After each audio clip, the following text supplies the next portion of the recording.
Do you want to know that how to get the free graphic resources for your videos, photos, images and icons? So in this video I'm going to tell you about this. Already you can see that here is the website which is known as freepik.com, and here you can find all the resources that will help you to use the images, vectors, photos and PSDs in your video thumbnails or your blog post. So mostly these are the free vectors,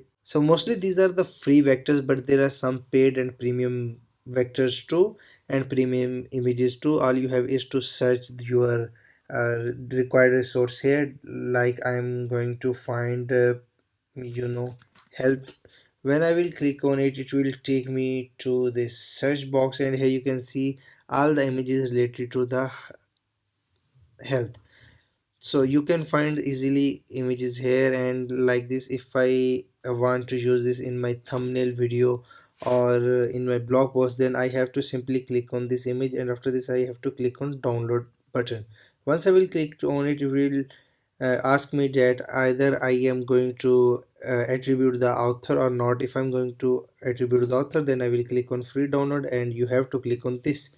So once you will click on it, it will start downloading, and here you can see it is a 15 MB zip file. So here you will find the .gpg format, and also you can find the PSD format. So I think you may like this video. It is a really short video, I know. And if you like this video, please don't forget to hit the like button. Thanks for watching. Take care. See you next time.